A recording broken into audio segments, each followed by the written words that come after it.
செயல்பாடுகள் குறைவு காரணமாக இது நடந்திருக்கு. எதிர்க்கட்சி தலைவர் எடப்பாடி போலீஸ் பாதுகாப்பு சரியா இல்லையா? அதெல்லாம் நான் சொல்றேன். நீங்க அப்படிலாம் ஏற்க முடியாது. இப்ப மற்ற இடங்கள்லாம் பாதுகாப்பு அவருக்கு பண்றாங்க.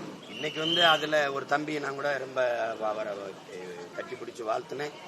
பல பேரை தூக்கி கொண்டு போய் இந்த அவசர ஊர்தியில சேர்த்து இது பண்ண ஒரு காவல்துறை இளங்காவலர். அவர் என்ன சொல்லலாம்? இதெல்லாம் அப்படிலாம் சொல்ல முடியாது. இத்தனை ஊர்களில் அவர் மிகப்பெரிய கூட்டத்தை கொடுத்த போதெல்லாம் பாதுகாத்த வடக்குன்னு அப்படி சொல்லிடக்கூடாது.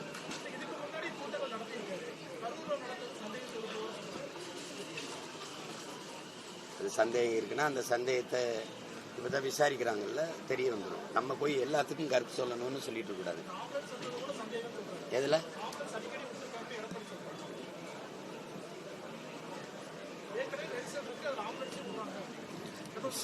எனக்கு சொன்னது என்னன்னா, ஏற்கனவே ஒரு பகுதியில் மயங்கி விழுந்த அந்த கூட்டத்தில் வந்த ஒருத்தரை தூக்கிட்டு போன அவசர ஊர்தின்னு தான் எனக்கு சொன்னாங்க.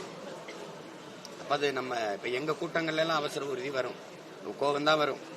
ஆனாலும் அதை ஒன்றும் பண்ண முடியாது. எங்க பிள்ளைய அழகா விலகி வெளிவிடுவாங்க. நமக்கு இது நடக்கிறது தான்.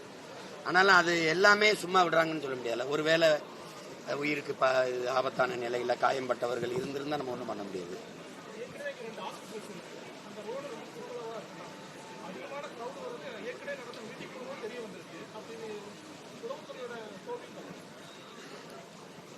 அவங்க சொல்றது நாங்க ஒரு இடம் கேட்டோம், அந்த இடத்துல கொடுத்துருக்கலாங்கிறாங்க.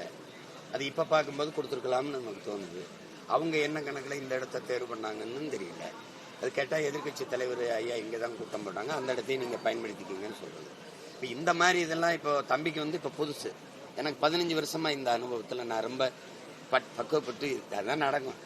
எனக்கெல்லாம் எங்க சனம் வராதோ முட்டு சந்து மூத்திர சந்தும்பாங்க, அங்கதான் கொடுப்பாங்க எனக்கெல்லாம். சரி என்ன பண்றது, இதை கடந்துதான் நம்ம வந்தாக வேண்டியது.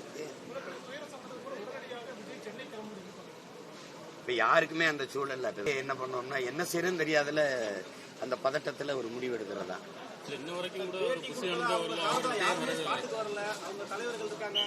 அடுத்த கட்ட இரண்டாம் கட்ட தலைவர் இருக்காங்க, அவங்களும் யாரும் இது வரைக்கும் இவங்க வந்திருக்கலாமே சார். இது வரைக்கும் நடந்தது எல்லாமே ஒரு திட்டமிட்ட சதி அப்படின்னு நீதிமன்றத்தில் அந்த ஒரு முறையில் வச்சிருக்காங்க. எப்படி பார்க்கணும்?